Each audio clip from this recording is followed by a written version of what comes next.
J'ai une question pour vous deux. Benoît Dutrisac. Je suis là pour aider. Qu'est-ce qu'ils veulent, Mario? Mario Dumont. Une réduction de la tâche puis une augmentation de salaire.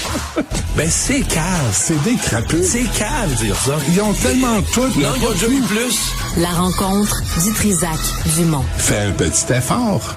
Salut Benoît. Mario. Hey, Dis donc, tes histoires de Bloc québécois, là, j'ai écouté tout le monde jusqu'à maintenant, mais j'ai vu, je sais pas si tu as vu ça passer, puis je suis tombé dessus par hasard. Dans Le Devoir hier, il y a un article, parce qu'on reste dans le Bloc québécois, les revendications. Ouais. Tu posais la question au début d'émission. Monsieur Roberge, le ministre de l'Immigration, a rencontré Monsieur Miller, l'Immigration et la Sécurité publique, Monsieur Leblanc. Puis, il est sorti de là, Mario, avec quoi dans les mains? Rien. Zéro. Mais les fédéraux disent que non, on en a fait beaucoup, là. Les visas pour les Mexicains, les visas de voyage, le chemin Roxham. Non. Mais les ministres fédéraux disent qu'ils en ont fait beaucoup de ce que le gouvernement du Québec demandait, puis on leur dit jamais merci, parce qu'on est des sans-cœurs. Quand tu veux, t'es drôle, Mario. Ben non, c'est vrai. T'es comique. C'est vrai. Ouais, parce que Québec, t'allais dire, on en a pris beaucoup, là. Est-ce que les autres provinces peuvent en prendre un petit peu? Mais ils veulent pas. Un petit peu, pas beaucoup. C'est pas de la faute du ministre Miller, c'est les premiers ministres des provinces qui veulent pas. Non, mais c'est ça que je comprends pas, mais Benoît, moi, j'ai écouté, là, il y a 3 ans, là. Hey, mon cher ami, j'étais assis devant ma TV puis j'écoutais le débat des chefs en anglais. Puis là, madame, l'animatrice, là, elle a dit, là, on sait qu'il existe un problème de... Elle a affirmé ça, c'était pas une question, elle affirme qu'il y a un problème de racisme grave au Québec. Mais là, quand elle voit que le Nouveau-Brunswick, l'Alberta, la Nouvelle-Écosse, la Colombie-Britannique, la Saskatchewan, ça veut pas accueillir leur part de demandeurs d'asile, moi, Benoît, je m'attends au prochain débat, m'être assis sur le même fauteuil chez nous, puis je m'attends à ce qu'elle parle du problème de racisme grave dans tout le Canada. Là. Moi, je m'attends à ça, là. Ouais, tu vas attendre longtemps, sacrément. Ben voyons, faut être logique. Je te garantis, là. Mais les revendications du Bloc québécois, là, plus j'y pense, là, tu sais, les pensions, là, bonifier les pensions de vieillesse, d'abord, c'est ajoute 3 milliards à la dette. Deuxièmement, depuis quand Justin Trudeau a des problèmes, a des réserves à sacrer les dépenses sur la carte de crédit? Ça, lui, ça s'en contrefiche. Là, il a doublé la dette. Il peut plus, Benoît. Ça a l'air que le sous-ministre aux Finances dit « Non! Nouvelle dépense, non! » Tape ses doigts. Ouais. Ah oui, hein? Ça a l'air. Tape ses doigts, puis il passe pareil. Depuis quand c'est devenu le Bloc canadien, au lieu d'être du Bloc québécois? Parce que là, il veut des politiques pan-canadiennes. Le Bloc québécois, là, Yves-François Blanchet et tous les chefs du Bloc québécois, Mario, tu le sais, ils ont toujours dit, nous, on se préoccupe du Québec. Ce qui est bon pour le Québec, on travaille là-dessus, on est à Ottawa, on présente aucun député, aucun candidat ailleurs qu'au Québec. C'est le Québec pour le Québec par le Québec. D'accord? Là, tout à coup, il y a des revendications pan-canadiennes. On veut des pensions de vieillesse mur à mur à partir de 65 ans. Pas 75, 65 ans. Là, tu te dis, attends une minute, là, c'est pas ça ton rôle, c'est pas ce que tu as affirmé. Pourquoi il s'est pas occupé des armes de contrebande? On a arrêté d'en parler, là. Pourquoi il a pas exigé ça? Pourquoi il a pas demandé à ce qu'on serre la vis aux récidivistes? Parce que le Bloc québécois a appuyé le Parti libéral dans la loi C5, là. Les communautés autochtones, communautés noires, si on te pogne à commettre un crime grave, c'est moins important, là. On va te laisser aller.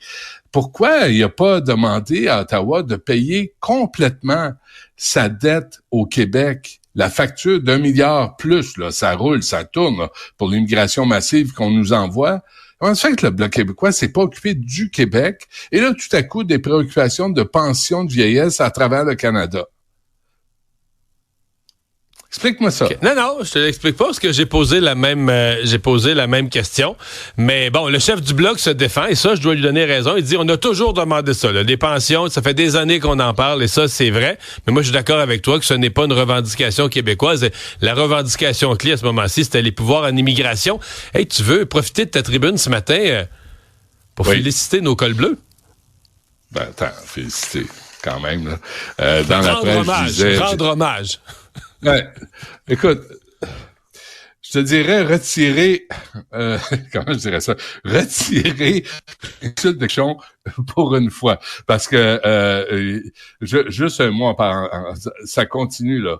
Les gens à l'extérieur de Montréal vous venez pas à Montréal, là, vous pouvez pas vous imaginer à quel point c'est bloqué, à quel point c'est un labyrinthe, à quel point on a mis des cônes, des panneaux de signalisation là où il y a même pas de chantier. Vous pouvez pas vous imaginer ça. C'est pour ça qu'on capote. Là, on apprend dans la presse. Le 16 août dernier, Mario, tu te souviens, il y a une conduite principale de 84 pouces qui a pété sous le boulevard René-Lévesque. Et on a réasphalté la rue qui était touchée en attendant d'avoir les pièces. Parce qu'ils n'ont pas les pièces pour réparer ce tuyau qui est immense. Bon, il dit, ça coûte trop cher si on garde ça en stock. Ah, OK, c'est correct, je veux bien. Il me semble qu'il devrait prévoir pour des urgences, mais ça a l'air que c'est pas ça politique à Montréal. On prévoit pas les urgences. On se dit, on va mettre des cônes, on va dire aux gens de faire des détours, puis d'attendre, puis leur temps, c'est pas précieux.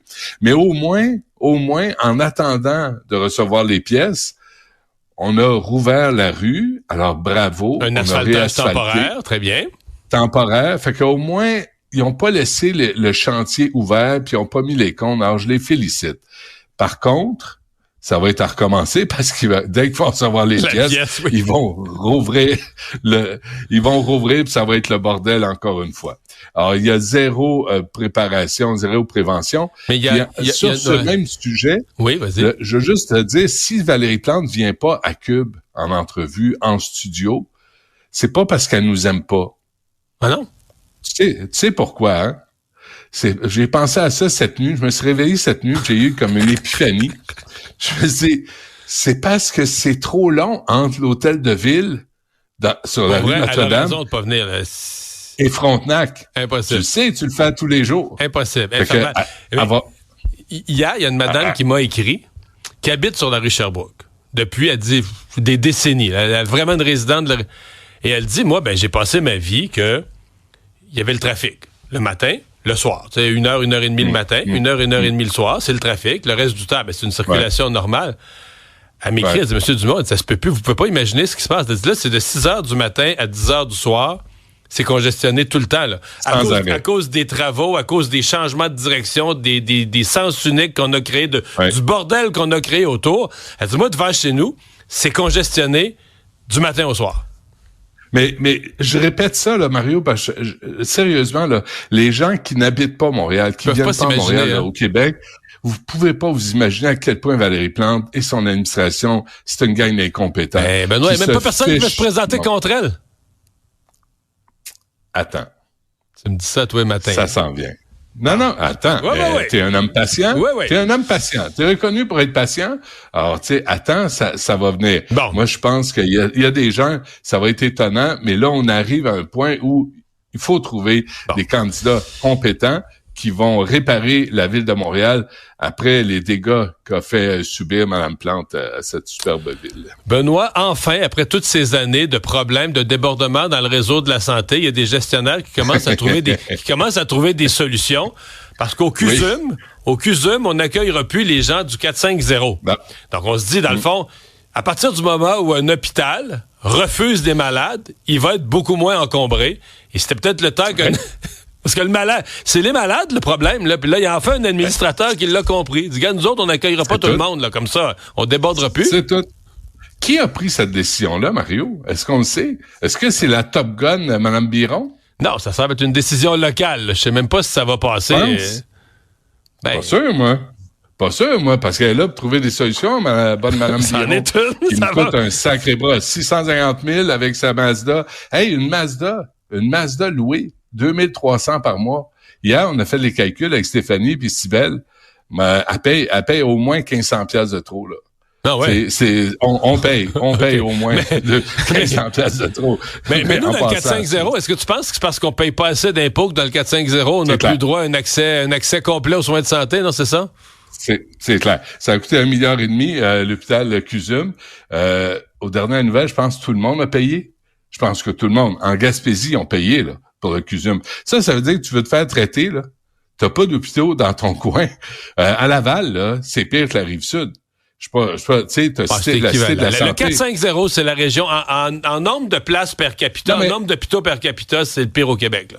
Ben, on a Pierre Boucher, on a Charles Lemoine, on a Anna Laberge, tu sais, on a comme 3 hôpitaux sur la Saint-Hyacinthe, Sorel dans l'extrême est, Saint-Jean-sur-Richelieu, mais tu sais, c'est éparpillé là, par rapport à une population. À Laval.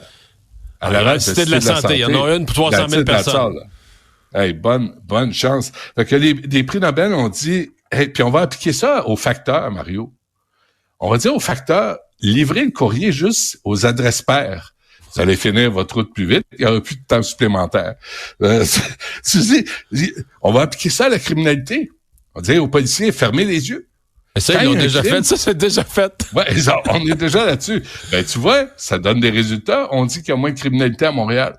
Fait que c'est ça la solution. Réglez pas le problème, ignorez-le. Ou fermez la porte à l'entrée. C'est extraordinaire quand même de dire aux gens... Et ça, c'est le concept du CLSC. Si t'as pas le bon code postal, tu te fais pas soigner. C'est insensé. J'espère que Christian Dubé va sortir aujourd'hui, puis il va dire, attention. On va y parler dans une demi-heure, justement, Benoît. On va écouter sa réponse. On va écouter ça. Salut! Bonne émission. Ciao. Benoît Dutrisac.